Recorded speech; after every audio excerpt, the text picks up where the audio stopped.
आज हम लोग पढ़ेंगे मेंसुरेशन 13.2। एक ठोस एक अर्धगोले पर खड़े एक शंकु के आकार का है जिनकी त्रिज्या 1 सेंटीमीटर है तथा शंकु की ऊंचाई उसकी त्रिज्या के बराबर है।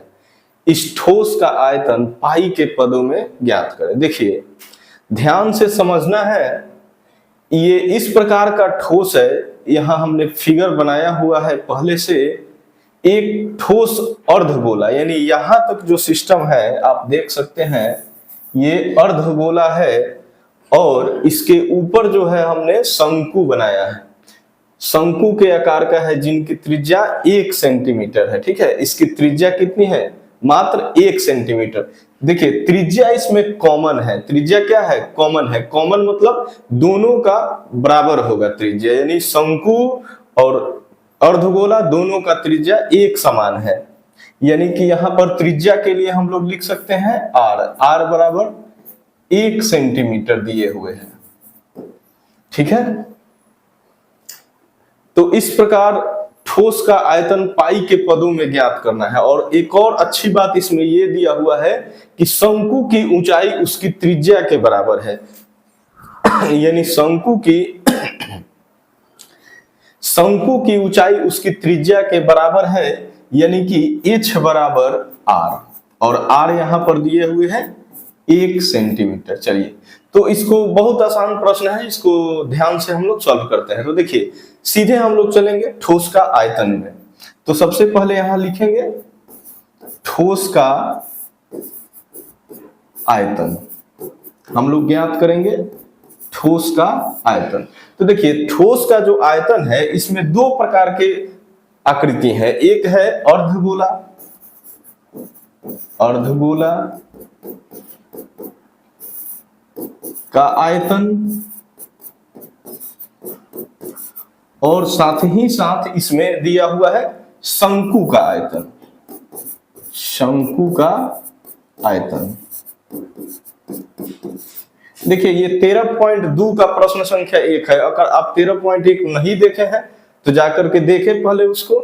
ठीक, तो इसमें देखिए दो प्रकार के हैं, अर्धगोला का आयतन और शंकु का आयतन। तो अर्धगोला का आयतन का सूत्र होता है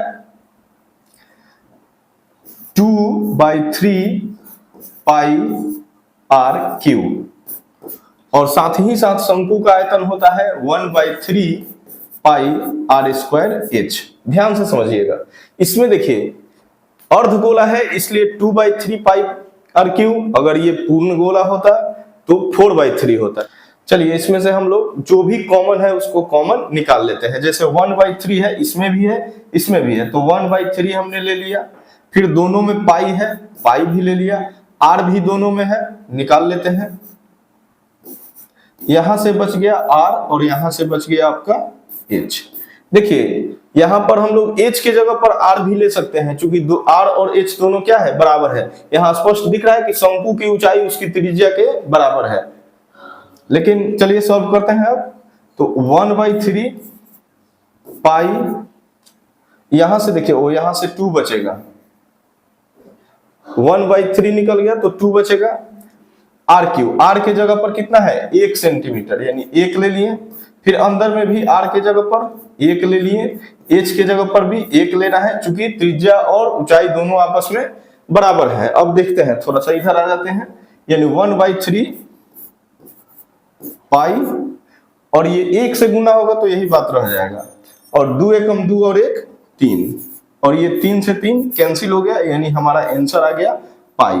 तो ये यहाँ पर आयतन पूछ रहा है पाई के पदों में, तो पाई के पदों में हमारा आंसर आ चुका है, पाई सेंटीमीटर क्यूब आंसर है। इस प्रकार से आगे हम लोग देखेंगे प्रश्न संख्या 2। चलिए, अगर इसमें किसी भी प्रकार का आपको कोई दिक्कत हो रहा है समझने में तो आप लोग कमेंट कर सकते हैं, उसको फिर से हम एक्सप्लेन कर देंगे। ठीक है, तो चलिए अब शुरू करते हैं प्रश्न संख्या 2।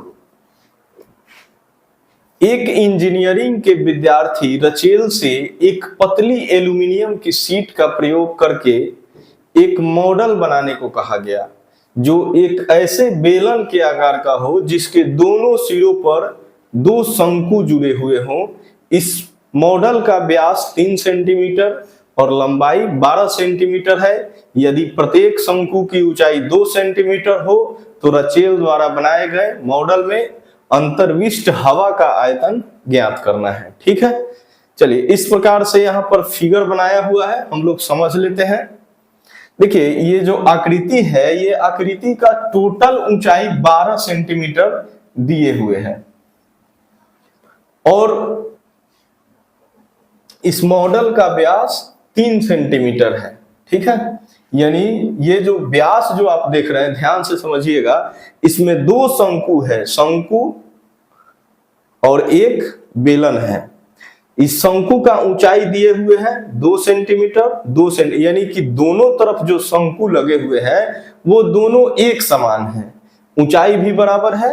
और यहाँ एक बात समझना है कि ये पूरा जो मॉडल बनाया गया है इसका सभी का व्यास कॉमन है, मतलब व्यास एक ही है, दूसरा नहीं है। तो चलिए इस प्रकार से हम लोग समझते हैं, आगे चल के देखते हैं, इस प्रश्न में हल करने का प्रयास करते हैं। तो सबसे पहले हम लोग व्यास ले लेते हैं। व्यास d बराबर दिए हुए है 3 सेंटीमीटर। इस प्रकार अगर r हम लोग ज्ञात करेंगे तो इसका आधा हो जाएगा, यानी 3/2 सेंटीमीटर। ठीक, अब हम लोग देखते हैं ऊंचाई टोटल दिए हुए है 12 सेंटीमीटर, यानी सबसे पहले यहां देखिए शंकु की ऊंचाई दे दिया है, तो शंकु की ऊंचाई हम लोग लिख लेते हैं। तो शंकु की ऊंचाई, तो शंकु की ऊंचाई यहां h1 से हम लोग डिनोट करेंगे। इसलिए डिनोट करेंगे कि यहां 2 प्रकार की ऊंचाई होंगी, एक बेलन का ऊंचाई और एक शंकु का ऊंचाई। 2 प्रकार का ऊंचाई होगा, इसलिए हम लोग h1 और h2 लेंगे। तो शंकु की ऊंचाई दिए हुए हैं मात्र 2 सेंटीमीटर। आगे हम लोग देखते हैं अब बेलन की ऊंचाई। बेलन की ऊंचाई, अब देखिए बेलन की ऊंचाई जो है इसको हम लोग h2 मान लेते हैं। बेलन की ऊंचाई को क्या मान लेते हैं? h2 मान लेते हैं, इसलिए कि शंकु की ऊंचाई को अब इसको ज्ञात करना पड़ेगा। देखिए टोटल जो ऊंचाई है 12 है, टोटल ऊंचाई कितना है? 12, और इसमें से देखिए ऊपर से 2 और नीचे से 2 ये निकल जाएंगे, यानी 2 और 2 कितना निकल जाएंगे? 4 निकल जाएंगे, तो बचेंगे 8 सेंटीमीटर। और ये 8 सेंटीमीटर क्या होगा? केवल और केवल बेलन की ऊंचाई, यहां से यहां तक की ऊंचाई जो होगा वो आपका हो जाएगा। इसको हम लोग ठीक से थोड़ा सा लिख लेते हैं। यहां से लेकर के यहां तक की जो ऊंचाई होगी वो मात्र 8 होगा, 8 सेंटीमीटर। ठीक है, तो चलिए अब इस प्रकार से कह रहा है कि इस मॉडल में अंतर्विष्ट हवा। तो देखिए हवा का आयतन मतलब ये हुआ कि इसके अंदर जो हवा है, तो हवा तो यहां से यहां तक अंदर होगा टोटल, यानी कि 2 शंकु का आयतन और साथ ही साथ बेलन का आयतन दोनों निकालना है। यानी सीधे हम लोग लिखेंगे कि अंतर्विष्ट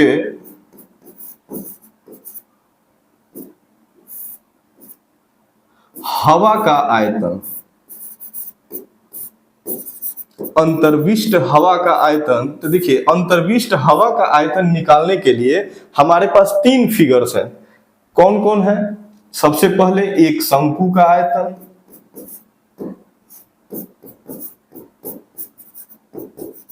फिर दूसरा है बेलन का आयतन,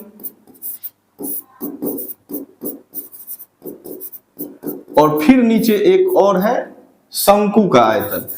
लेकिन ये दोनों शंकु जो है आपस में बराबर है। ठीक है, तो इसको हम लोग दोनों को साथ में लेके चलेंगे। चलिए इस प्रकार से बनाते हैं।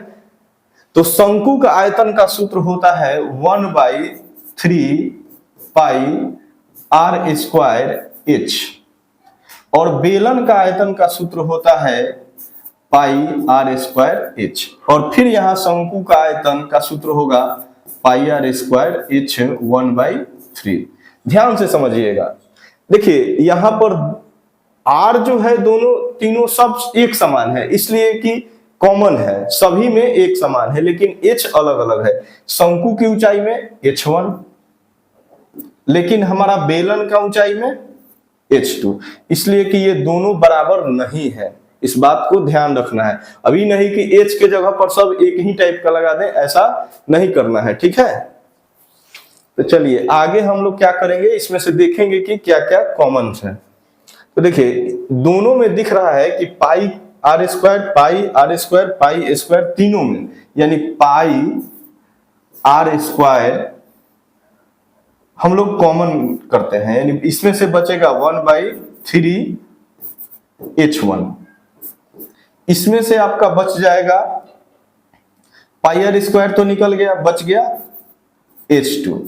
इसमें से 1/3 निकल गया, यानी इसमें से और 1/3 बचेगा, इसलिए कि पाई आर स्क्वायर निकला हुआ है, तो h1 ले लेते हैं, ठीक है। अब हम लोग जो भी डाटा दिए हुए हैं प्रश्न में उसको यहाँ पर पुट करेंगे, आंसर आ जाएगा। चलिए तो पाई के लिए हम लोग देखते हैं। तो पाई के लिए होता है, इसको थोड़ा सा ऊपर ले लेते हैं, बनाने में आसानी हो। पाई के लिए होता है 22/7। आर का मान हम अभी ज्ञात किए थे 3/2 सेंटीमीटर, इसलिए कि व्यास 3 था, तो यहां पर आर कितना होगा, उसका आधा। चलिए आगे चलते हैं। 1/3, h1 का मान 2, h2 का मान 8, और फिर 1/3 h1 का मान था 2।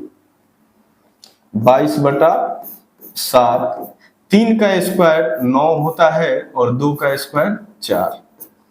इसमें हम लोग क्या करेंगे, एलसीएम ले लेते हैं 3 का, तो ये हो जाएगा आपका कितना 2।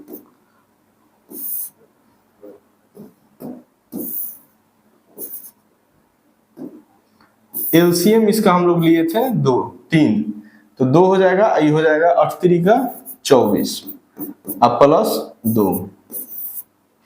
फिर इसको लिखेंगे 22/7।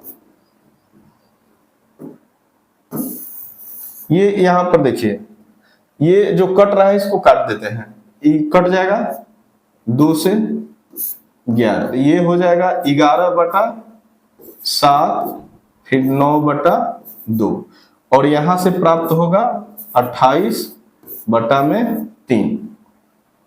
चलिए तो ये हो जाएगा आपका 3 से 3 3 के 9, 7 दूनी 14, तो 14 दूनी 28, 2 से, यानी टोटल आपका 11 3 33 और 33 दूना 66 सेंटीमीटर क्यूब हवा का आयतन आ जाएगा आंसर। इस प्रकार से हम लोग इस प्रश्न को हल कर लिए। चलिए इसको अगर आप लिखना चाहते हैं तो लिख सकते हैं। प्रश्न संख्या 3 हम लोग देखेंगे। एक गुलाब जामुन में उसके आयतन की लगभग 30% चीनी की चाशनी होती है। 45 गुलाब जामुनों के लगभग कितनी चाशनी होगी यदि प्रत्येक गुलाब जामुन एक बेलन के आकार का है जिसके दोनों सिरों पर अर्धगोला है, और इसकी लंबाई दे दिया है 5 सेंटीमीटर और व्यास है 2.8 सेंटीमीटर। यानी देखिए ये जो गुलाब जामुन है इसका टोटल लंबाई जो दिए हुए है 5 सेंटीमीटर है। टोटल लंबाई दिए हुए है 5 सेंटीमीटर और इसका व्यास 2.8 सेंटीमीटर है। यानी ये जो व्यास है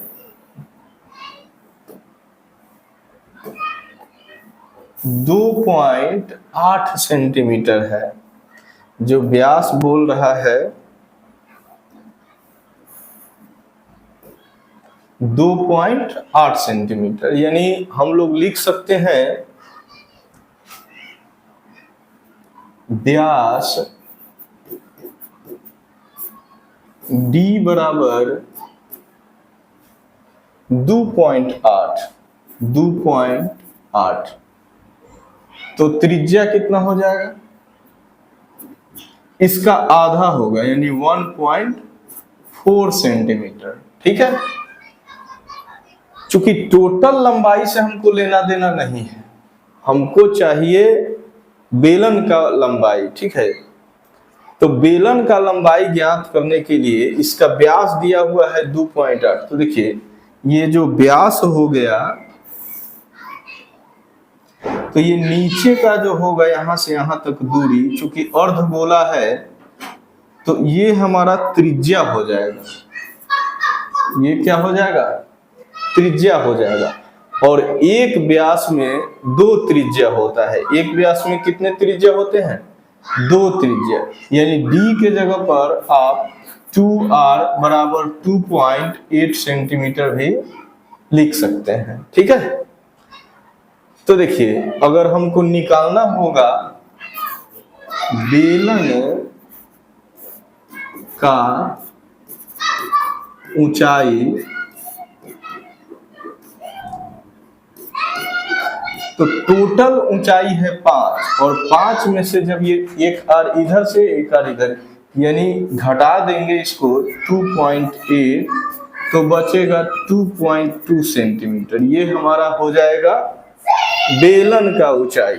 ये क्या हो जाएगा, बेलन का ऊंचाई हो जाएगा। ठीक है, तो इस प्रकार से 30% चीनी की चाशनी है और 45 गुलाब जामुन है। तो आयतन निकालना पड़ेगा, यानी एक गुलाब जामुन का आयतन, अगर एक गुलाब जामुन का आयतन निकालना है तो इसमें से 3 आकृति दिखाई दे रहा है और तीनों का आयतन हमको निकालना पड़ेगा। तो किसका किसका, सबसे पहले अर्धगोला, फिर बेलन और फिर अर्धगोला। इस प्रकार से हम लोग आयतन निकालेंगे। ये हम केवल एक का लिख रहे हैं। इस प्रकार का गुलाब जामुन 45 है। ठीक है, तो पहले एक का हम लोग निकालते हैं। तो अर्धगोला का सूत्र होता है 2/3 पाई आर क्यूब, बेलन का होता है पाई आर स्क्वायर एच, और अर्धगोला का फिर होता है 2/3 पाई आर क्यूब। ये सभी का हमने आयतन निकाले। अब देखिए यहाँ पर सेम कंडीशन है, यानी 2 और 2, यहाँ 2/3 और 2/3 मिल करके 4/3 पाई आर क्यूब हम लोग लिख सकते हैं, और plus pi r square h लिख सकते हैं। ठीक है, यानी 4/3, अगर इसमें से हम लोग इसको कॉमन कर लेते हैं 4/3, इसमें भी पाई, इसमें भी पाई, इसमें भी आर स्क्वायर, इसमें भी, यानी पाई और आर स्क्वायर को कॉमन कर लेते हैं तो जो बचेगा वो हमारा होगा 4/3, और साथ ही साथ एक आर बचेगा। क्यों बचेगा, क्योंकि यहाँ 3 आर है, 3 में से 2 ही आर बाहर निकला हुआ है कॉमन के रूप में, इसलिए एक आर यहाँ पर रहेगा। ठीक है, और इसमें से क्या बचेगा, एच, इसलिए कि पाई स्क्वायर तो निकल गया। अब क्या करना है कि अब डाटा इसमें डालना है। ठीक है, यानी पाई का मान आपका हो जाएगा 22/7, आर का मान कितना है 1.4, स्क्वायर में है इसलिए हम लोग इसको 2 बार लिख लेंगे। ठीक है, अब 4/3 आर के जगह पर 1.4 और एच के जगह पर हम लोग अभी ज्ञात किए हैं 2.2। चलिए इसको हम ऊपर की ओर ले चलते हैं थोड़ा सा।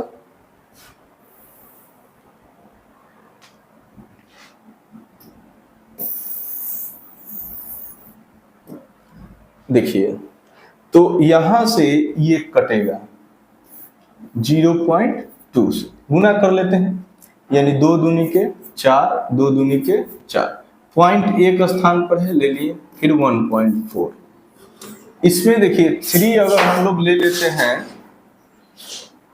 एलसीएम तो ये सीधे गुना हो जाएगा, 14 चौके 56, बीच में पॉइंट डाल दीजिए और ये सीधे गुना हो जाएगा 3 से, यानी 66 पॉइंट डाल दीजिए बीच में। ये हो गया।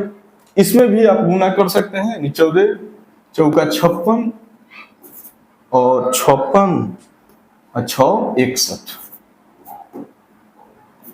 इसको जोड़ेंगे तो 6 6 12, 6 5 11 1 12। ये हमारा इतना जो मीटर आ रहा है, ये मात्र एक गुलाब जामुन का आयतन आया। ये कितने गुलाब जामुन का आयतन आया? एक गुलाब जामुन का। तो हम लोग निकालना कितना है? 45 गुलाब जामुन में चाशनी की मात्रा, चाशनी की मात्रा। तो देखिए, जब ये निकालना होगा तो हम 6.16 इंटू 12.2/3 गुने 45, चूंकि 45 का निकालना है। और कितना है चीनी का मात्रा? मात्र 30% है, मात्र सिर्फ और सिर्फ 30%। यहां से देखिए ये कट सकता है, 3 से हम लोग इसको काटेंगे। 6.16 इंटू 12.2, 30%, 30%। देखिए 30 और परसेंट का मतलब होता है नीचे 100। एक शून्य से आप एक शून्य इसको हटा भी सकते हैं, यानी 6.16 इंटू 12.2, और जब इसको गुना करेंगे तो 15 तिया 45। एक जीरो है तो एक पर पॉइंट लगा देंगे। जब इन सबको गुना किया जाता है तो आ जाएगा आपका 338.184 या 338 सेंटीमीटर क्यूब आंसर। इस प्रकार से इसको हम लोग बना सकते हैं। ठीक है, ये प्रश्न 3 है, आप यहां से देख सकते हैं। शुरू से यहाँ पर 30% का बात किया गया है और 45 गुलाब जामुन का बात किया गया है, इसलिए हमने यहाँ 45 से गुना किया है और 30% चाशनी की मात्रा निकाले हैं, यानी इसका आंसर आ गया आपका 338 सेंटीमीटर क्यूब। चलिए प्रश्न संख्या 4 हम लोग बनाएंगे। एक कलमदान घनाभ के आकार की एक लकड़ी से बना हुआ है। इस प्रकार से आप देख सकते हैं, ये घनाभ है जिसमें कलम रखने के लिए 4 शंक्वाकार गड्ढे बने हुए हैं। 4 शंक्वाकार कलम रखने के लिए गड्ढे बने हुए। घनाभ की बीमा है 15 सेंटीमीटर, 10 सेंटीमीटर और 3.5 सेंटीमीटर, प्रत्येक 0.5 सेंटीमीटर और गहराई 1.4 सेंटीमीटर। पूरे कलमदान में लकड़ी का आयतन ज्ञात करना है। देखिए, तो सबसे पहले हम लोग इस घनाभ का आयतन ज्ञात कर लेंगे। सर्वप्रथम घनाभ में हम लोग चलते हैं।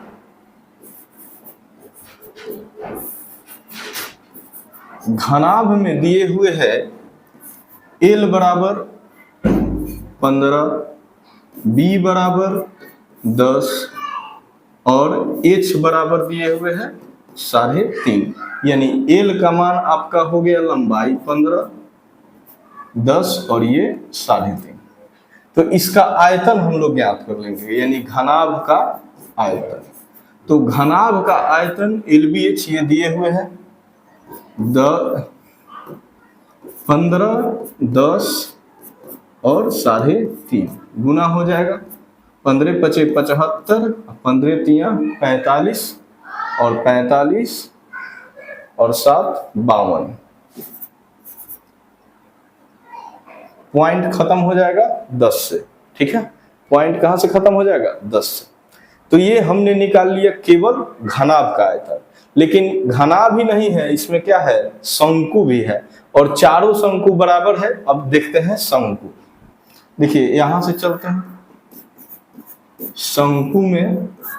तो शंकु में देखिए क्या क्या है। शंकु का त्रिज्या दिए हुए हैं, R बराबर मालूम है 0.5 सेंटीमीटर और गहराई मालूम है, यानी ऊंचाई 1.4 सेंटीमीटर। ध्यान से समझिएगा, ये जो शंकु है, यानी अब हम लोग शंकु का आयतन निकालेंगे। शंकु का आयतन एक शंकु नहीं है, 4 शंकु है, इसलिए 4 से गुना कर लेंगे। तो शंकु का आयतन तो शंकु का आयतन 1/3 पाई आर स्क्वायर एच इंटू 4। 1/3 पाई का मान 22/7 और आर का मान है 0.5 होल स्क्वायर और एच का मान मालूम है 1.4 इंटू 4। ठीक है, आगे बढ़ते हैं। ये 7 से आप इसको काट सकते हैं। जब इसको गुना करेंगे तो कितना हो जाएगा, 4 दूनी के 8 यानी 8 दूनी के 16 और 1 17। पॉइंट कहाँ लगेगा, 17.6। ये तीनों गुना हमने कर लिया, बच गया 0.5। तो 0.5 का स्क्वायर होता है 0.25। चलिए इसको आपस में हम लोग गुना कर लेंगे। 25 छक्के 150 हासिल 15, फिर 25 सत्ते 175 और 15 को जब जोड़ेंगे तो 190 यानी 0 हासिल 19। फिर 25 से कम 25 में 19 जोड़ेंगे तो हो जाएगा 44। पॉइंट यहाँ 1 स्थान, यहाँ 2 स्थान, मिलके 3 स्थान बटा 3। अब देखिए 4.4/3, पॉइंट के बाद ये 0 का कोई वैल्यू नहीं है, यानी 4.4 में 3 से भाग लगा दीजिए, कितना आ जाएगा 1 से, फिर 4 चढ़ती आई 12 2 0 4 6 से लगाइए 18। इस प्रकार से ये आगे चलते चला जाएगा, यानी 1.466 इतना हम लिख सकते हैं। और ध्यान दीजिए, तो ये हमने निकाल लिया चारों शंकु का आयतन, लेकिन इसमें पूछा गया है कि पूरे कलमदान में लकड़ी का आयतन ज्ञात करना है। पूरे कलमदान में क्या ज्ञात करना है, लकड़ी का आयतन, यानी कि जो ये खांच बनाया हुआ है कलम रखने के लिए, वहां पर लकड़ी नहीं है, यानी जो भी शंकु की आकृति है वहां पर लकड़ी नहीं है, तो उसको हम लोग घटा लेंगे, यानी टोटल आयतन है लकड़ी का आयतन, लकड़ी का आयतन। तो लकड़ी का आयतन के लिए क्या करेंगे, घनाभ का आयतन माइनस चारों शंकु का आयतन, चारों शंकु का आयतन। ठीक है, यानी घनाभ का आयतन है आपका 525 माइनस 1.46। 1.4 घटा देंगे तो हो जाएगा 523.54, लगभग 33 आएगा, लेकिन इतना। तो ये हमारा हो जाएगा सेंटीमीटर क्यूब आंसर। इस प्रकार से हमने प्रश्न 4 को भी हल कर लिया है। चलिए इसके आगे देखते हैं प्रश्न संख्या 5।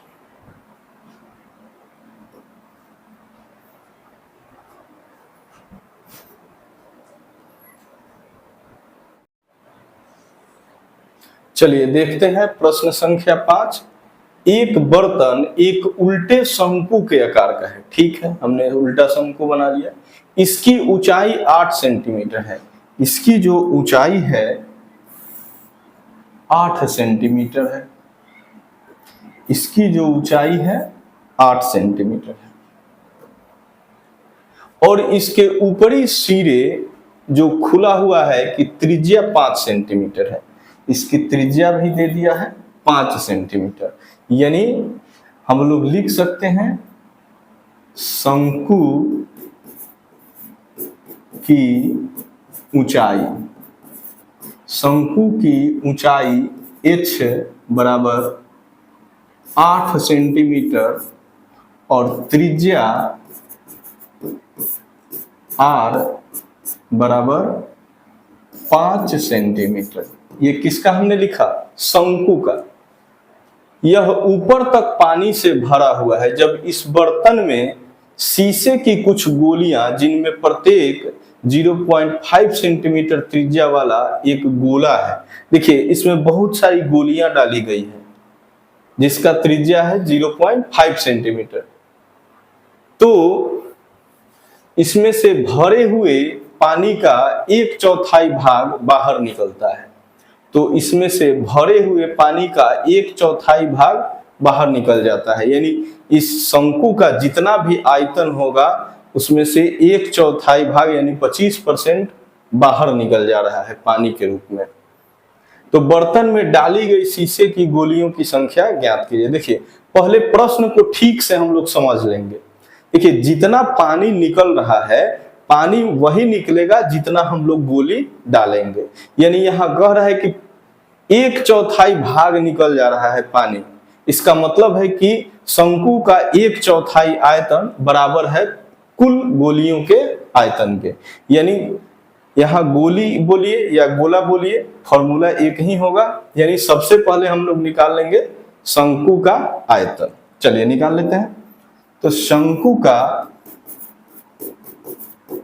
आयतन निकालेंगे तो शंकु का आयतन का सूत्र होगा 1/3 पाई आर स्क्वायर एच। 22 इसको पाई ही रखते हैं, आगे चल के ये कटेगा। आर स्क्वायर यानी आर का मान है हमारा 5, तो 5 का स्क्वायर और एच का मान है 8, यानी 1/3 पाई 25 और 8 गुना कीजिए तो 25 अट्ठे 200 बटा में 3 पाई। ये देखिए, लेकिन ये कह रहा है कि 1/4 पानी कितना हो रहा है एक। ये हमने शंकु का आयतन निकाला, लेकिन हमको क्या चाहिए, पानी का आयतन चाहिए।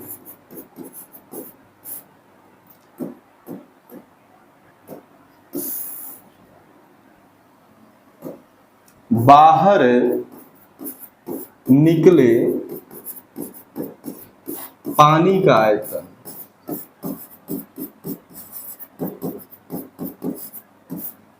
हमको चाहिए, जो पानी बाहर निकल रहा है उसका आयतन चाहिए। तो उसका आयतन बोल रहा है कि 1/4 है, यानी 200 बटा 3 पाई। 1/4 मतलब 1/4। 1/4 यानी काटेंगे तो 50 से ये कटेगा, यानी हो जाएगा 50 बटा 3 पाई। इतना क्लियर हुआ।